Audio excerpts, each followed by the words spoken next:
Okay well, मैंने ये equations आपके पास यहाँ से मैंने आपके लिए सॉल्व किए हैं, ठीक है। तो मैं आपको वो दिखा देती हूँ कि आपके पास जो है वो ये मैंने इक्वेशन को सॉल्व किया, बस आप इसको देखते जाएं। ये डेरिवेटिव वाला जो आपके पास डिफरेंशियल इक्वेशन है फर्स्ट ऑर्डर, इसको मैंने सॉल्व किया। मैं इसको आहिस्ता आहिस्ता कर रही हूँ, आप इसे देखते जाएं, इसे नोट डाउन कर लें। तो ये आपके पास रिज़ल्ट जो है वो आ गया। एंड देन फिर जो नेक्स्ट स्टेप है हमारे पास, जिसमें हमने ये इक्वेशन सॉल्व करनी है, इसमें से मैंने दो में से एक इक्वेशन सॉल्व किए। जो थर्ड एंड फोर्थ दो का कर लेना था, मैंने सिर्फ थर्ड किया, फोर्थ बिल्कुल एज इट इज़ ऐसी ही होगी। दोनों साइड पे मैंने कर लिया। फिर उसके बाद मैंने पार्शियल ओवर पार्शियल टी को कॉमन ले लिया। डेल क्रॉस पी आया, डेल क्रॉस पी की वैल्यू जो मैक्सवेल इक्वेशन से हमारे पास है, ये वाली, ये हमने यूज़ करनी है। वो हमने यूज़ की, फिर टाइम के रेस्पेक्ट से डेरिवेटिव लिया और हमारे पास ये फॉर्म होगी। फिर हमने प्रोडक्ट रूल 11 लगाया इसके ऊपर।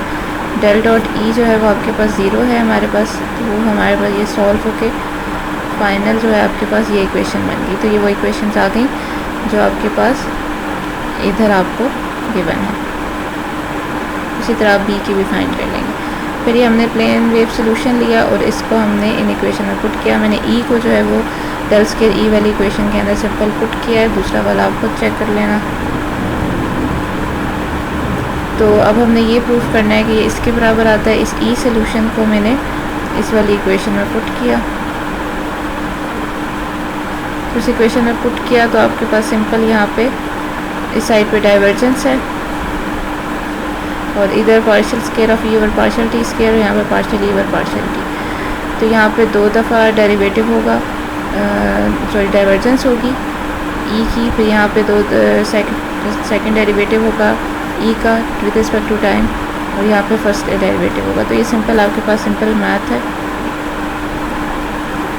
और इसमें आपके पास कॉमन टर्म दोनों साइड से कैंसिल हो जाएंगी और आपके पास ये वाली फॉर्म आ जाएगी जो कि आपको गिवन है। अब नेक्स्ट स्टेप हमारे पास ये है कि अब हमने इसको सॉल्व करना है, यहाँ से इसका स्क्वायर रूट लेके के की वैल्यू निकालनी है। इसके लिए हमने, जैसे मैंने आपको बता दिया कि ये आपके पास जो के स्क्वायर है, जब आप इसका स्क्वायर रूट लेंगे तो ऑब्वियसली कोई कम्प्लेक्स नंबर आएगा, जिस कम्प्लेक्स नंबर में एक रियल पार्ट है और एक आयोटा के साथ, एक आयोटा वाला पार्ट है जो इमेजिनरी है।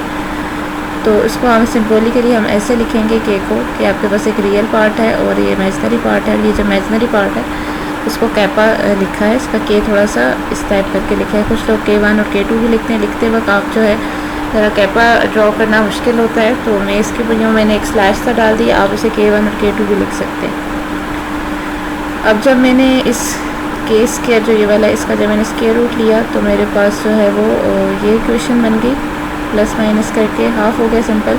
अब आगे जो है वो मैंने इसमें सिंपल क्या किया कि मैंने इसमें से कि यहाँ पे मैंने लिखा नहीं है, यहाँ पे भी मुझे लिखना था, ये मैंने omega square mu epsilon common लिया है, क्योंकि मैंने यहाँ पर नेक्स्ट स्टेप में लिख दिया कि मैंने जैसे कॉमन लिया है उसके ऊपर भी स्क्वायर रूट आ जाएगा और अंदर वाली टर्म उसका सॉल्व हो जाएगी। फिर उसके बाद मैंने इसके ऊपर स्क्वायर रूट अप्लाई किया तो मेरे पास ये वाली टर्म आ गई। अब मैंने इस वाले रिलेशन को सॉल्व करना है। तो इस रिलेशन को सॉल्व करने के लिए मैं ये वाला फार्मूला यूज़ करूँगी। तो हमारे पास जो a है वो आपके पास यहाँ पे 1 है, क्योंकि मुझे इसको सॉल्व करना है, और जो b है वो सिग्मा ओवर म्यू एप्सिलॉन के बराबर है। बस हर जगह a की जगह 1 पुट कर देना है, b की जगह sigma over mu epsilon put कर देंगे तो मेरे पास ये इक्वेशन आ जाएगी। और इस तरह से आपके पास ये वाला जो फाइनल रिज़ल्ट है जिसमें इन्होंने ये फाइंड किया है, तो जब आपके पास ये पूरा रिलेशन आ जाएगा तो उसमें जो आयोटा के साथ वाली टर्म है वो ये वाली आ जाएगी और जो दूसरी वाली टर्म होगी वो ये होगी। जैसे यहाँ पे आपके पास ये पूरा एक रिलेशन आ गया है, एक ये वाला टर्म है, ये सिंपल के है, और ये जो आयोटा के साथ वाला है ये आपके पास कैपा है। और उसके बाद आपने जब के की वैल्यू जो है वो एक्सपोनेंशियल वाले तो कम्प्लेक्स के था, जब वो आपने ई में पुट किया तो उसमें आपने उसका कम्प्लेक्स कैपा वाला पार्ट और उसका जो दूसरा पार्ट है वो हमने, क्योंकि ये हमारे पास क्या होगा, जो आपके पास ये रिलेशन है ई का,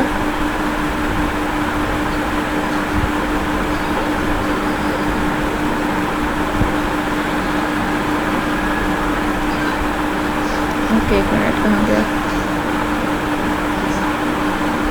ये वाला, इसमें इस के की जगह आपने के प्लस आयोटा कैपा पुट करेंगे तो और आयोटा से मल्टीप्लाई करके उसे सॉल्व करेंगे तो आपके पास ये रिलेशन बन जाएगा। तो मैं आपको ये प्रूफ भी दिखा देती हूँ कि ये जो मैंने यूज़ किया फार्मूला ये कैसे आया। ये इसका प्रूफ है पूरा, ये आप इसे नोट डाउन कर लें। यहाँ से आपके पास इन्होंने x प्लस वाई आयोटा की फॉर्म में लिख के x की वैल्यू भी आपको अलहदा निकाल के बता दी है, y की वैल्यू अलहदा निकाल के बता दी है। उसको इकट्ठा करके लिखेंगे आप जब, तो आपके पास वही फॉर्म आ जाएगी जो आपके पास मैंने आपको अभी दिखाई है। मतलब इन जनरल आपके पास जो ये है वो इसके बराबर है। तो ये वाला फार्मूला हमने यूज़ किया।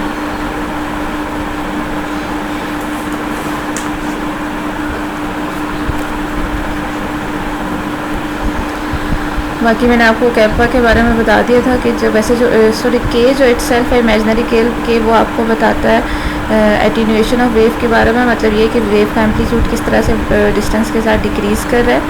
और फिर जो स्पेशली इसमें आपके पास जो कैपा वाला फैक्टर है वो हमें स्किन डेप्थ के बारे में बताता है। और स्किन डेप्थ आपके पास वो डिस्टेंस होता है जिस पे आपके पास एम्पलीट्यूड ऑफ वेव जो है वो 1/3 हो जाता है ओरिजिनल एम्पलीट्यूड के। तो ये हमें असल में ये बताने में हेल्प करता है कि कोई वेव जो है किसी कंडक्टर के अंदर किस डिस्टेंस तक जो है वो पेनिट्रेट करेगी। और जो के का जो है वो रियल पार्ट है वो हमें वेवलेंथ, स्पीड और रिफ्रैक्टिव इंडेक्स फाइंड करने में हेल्प करता है यूजुअली, जिसके फार्मूलाज ये हैं जो आप पहले भी देख चुके हैं। जो एटीन्यूएटेड प्लेन वेव है, जो आपके पास ये वाली जो प्लेन वेव है, एटीन्यूएशन इसलिए क्योंकि इसमें कम्प्लेक्स के है आपके पास, तो ये आपके पास सेटिस्फाई करता है modified wave equation. Modified wave equations क्या हैं आपके पास, ये वाली। ये वेव इक्वेशन उससे डिफरेंट है जो कि हम पहले वेव इक्वेशंस देख चुके हैं। इन्हें हम मॉडिफाइड वेव इक्वेशंस कहते हैं for any complex E naught and B naught. लेकिन जो इक्वेशंस आपके पास 9.12 हैं, ये जो आपके पास मैक्सवेल इक्वेशन है 9.12, ये आपके पास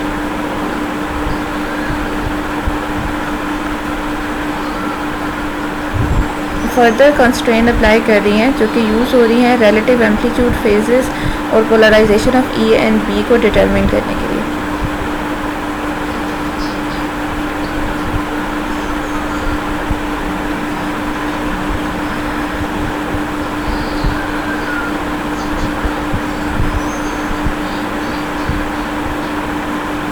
अगर आपके पास इलेक्ट्रिक फील्ड की जो डायरेक्शन है वो एक्स हैट के अलाउंग है, तो अगर वेव जो है वो जेड डायरेक्शन में प्रोपगेट कर रही है,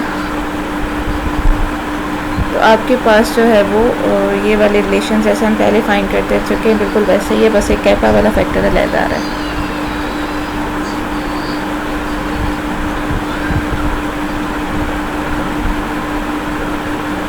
ओके, अब आपके पास जो कम्प्लेक्स है आपके पास, आपको पता है जो कम्प्लेक्स नंबर होता है आप उसको दिए एम्पलीट्यूड और उसके साथ फेस की फॉर्म में लिख सकते हैं।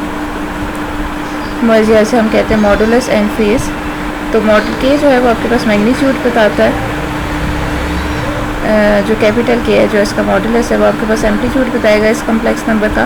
और कम्प्लेक्स नंबर का एम्पलीट्यूड ऑब्वियसली आप उसके रियल एंड इमेजिनरी पार्ट के स्क्वायर लेके ऐड करके बस स्क्वायर रूट फाइंड करेंगे तो उससे आएगा। और जो फेज़ है वो आपके पास रियल एंड कम्प्लेक्स पार्ट के tan इनवर्स लेने से आएगा।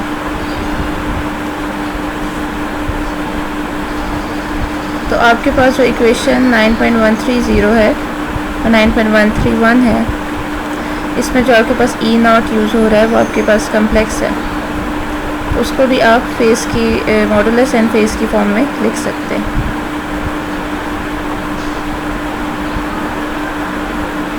तो जो बी नॉट है, क्योंकि आपने यहाँ पे बी नॉट की जगह के over omega E not put किया है, तो उसको मैंने यहाँ पे बताया हुआ है कि आपने बी नॉट कम्प्लेक्स जो है वो इसके बराबर है और के over omega E not complex और ई नॉट कम्प्लेक्स की जगह आपने ये पुट किया। तो ये जो फेज़ है मैग्नेटिक फील्ड का और ये फेज़ है आपके पास इलेक्ट्रिक फील्ड का। जो आपके पास इलेक्ट्रिक एंड मैग्नेटिक फील्ड्स हैं वो आपके पास फेज़ में नहीं होती, और इनफैक्ट उन दोनों का जो फेज़ डिफरेंस है वो साई कहलाता है, जो यहाँ पे आपने साई यूज़ किया।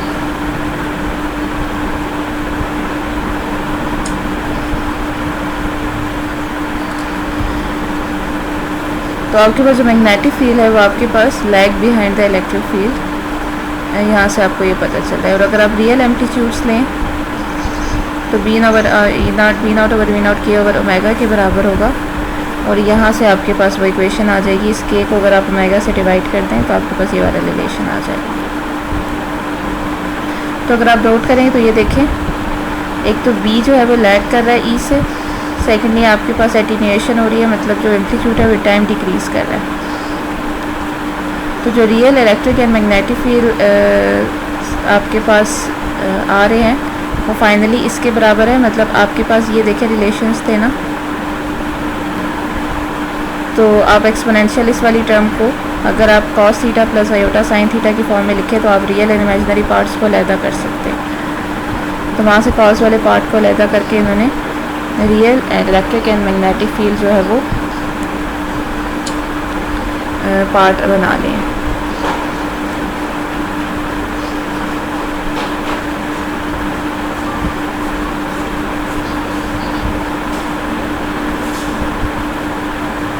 तो ये हमारे पास एक वाला पार्ट जो है ना वो हमारा कंप्लीट हो गया। अब हम रिफ्लेक्शन एट कंडक्टिंग सरफेस देखते हैं।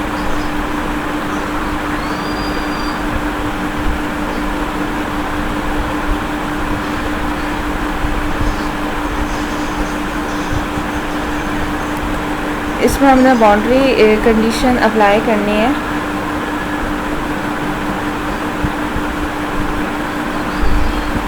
तो बाउंड्री कंडीशंस आपके पास reflection and refraction at an interface, अगर आपके पास दो डाइलेक्ट्रिक है और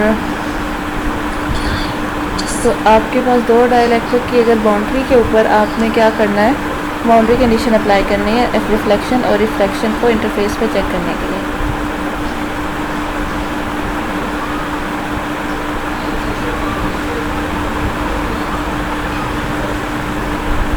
तो आपके पास जो जनरल बाउंड्री कंडीशंस होती हैं, अगर आपके पास कोई free charge and free current अगर मौजूद है तो फिर आपके पास ये होते हैं, ये वाले रिलेशंस आप ऐसे बाउंड्री कंडीशन लिखते हैं। सिग्मा एफ जो है वो आपके पास सरफेस चार्ज है और के एफ जो है वो सरफेस करंट है और एन हैच जो है वो आपके पास आपने इसको पोलराइजेशन से कंफ्यूज नहीं करना, ये यूनिट वेक्टर जो सरफेस के परपेंडिकुलर है और इसकी डायरेक्शन होती है मीडियम 2 से मीडियम 1 की तरफ। और जो हमें कंडक्टर्स होते हैं उनको आपको पता है कि जे एफ जो सिग्मा ई के बराबर होता है और उनके ऊपर कोई फ्री सरफेस करंट नहीं होता।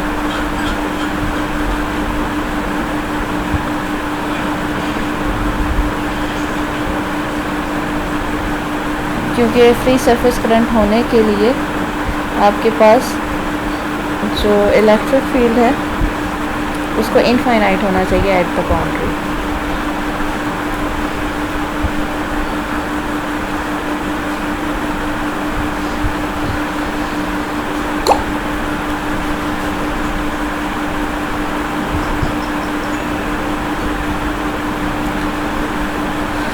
तो बेसिकली आपके पास क्या है कि एक्स वाई प्लेन आपके पास सपोज बाउंड्री बना रहा है between the non conducting media. अब इसमें आपके पास एक नॉन कंडक्टिंग मीडिया है और एक आपके पास कंडक्टर है। मतलब वन वाला आपके पास नॉन कंडक्टिंग है, दूसरा मतलब नॉन कंडक्टिंग मीडियम से होते हुए कंडक्टर की तरफ वेव जा रही है। और जो मोनोक्रोमैटिक प्लेन वेव है वो ट्रैवल करी है z डायरेक्शन में और उसकी पोलराइजेशन की डायरेक्शन एक्स है और वो लेफ़्ट से आ रही है, जैसे आपके पास फिगर 9.13 में दिखाया गया है।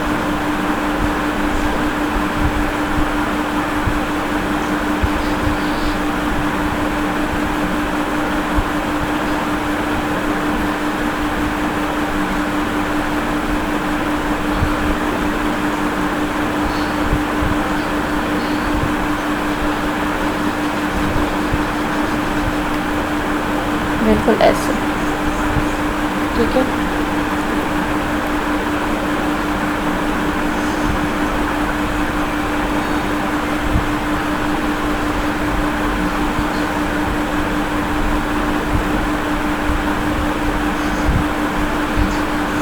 ओके, अब आपके पास क्या है कि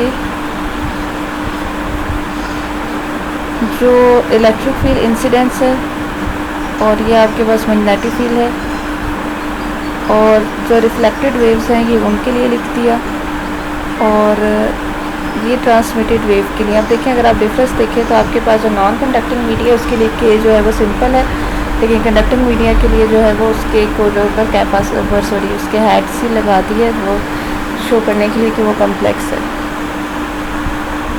तो उसकी क्योंकि वो जो है कंडक्टर में जाएगा तो उसकी एटीन्यूएशन जो है वो स्टार्ट हो जाएगी। तो इसी तरह आपने बाउंड्री कंडीशन अप्लाई करनी है कि जब z = 0 पे वेव कंबाइन होगी, तो जैसे हम पहले बाउंड्री कंडीशन अप्लाई करते रहे बिल्कुल वैसे ही अप्लाई करना है। पहली बाउंड्री कंडीशन क्या है कि आपके पास परपेंडिकुलर कंपोनेंट्स लेने हैं अपने इलेक्ट्रिक फील्ड के।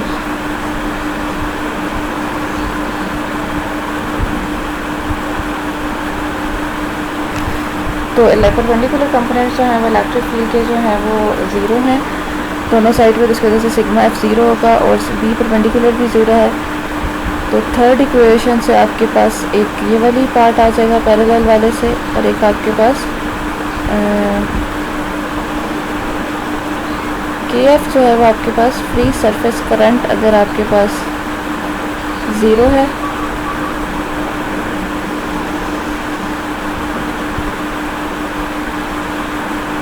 उसको लेके हमने एक और इक्वेशन सॉल्व कर ली। बस बाकी वही सारे स्टेप्स हैं जो हम पहले करते रहे हैं। आई थिंक सो इसमें इतना कोई ज़्यादा मुश्किल नहीं है।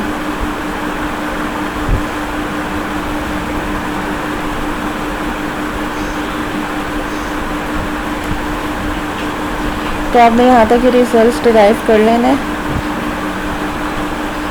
और इसमें आपके पास अगर कंडक्टर जो है वो आपके पास परफेक्ट होगा, सिग्मा इनफाइनाइट होगा, और सिग्मा अगर इनफाइनाइट होगा तो K2 जो है वो आपके पास इक्वेशन 9.126 से देख लें कि वो भी आपके पास इनफाइनाइट हो जाएगा, और अगर K2 जो है वो इनफाइनाइट होगा तो बीटा भी इनफाइनाइट हो जाएगा। तो जब बीटा इनफाइनाइट हो जाएगा तो आपके पास जो है ट्रांसमिशन जो है वो ज़ीरो हो जाएगी, और सारी की सारी वेव्स जो है वो रिफ्लेक्ट कर जाएगी।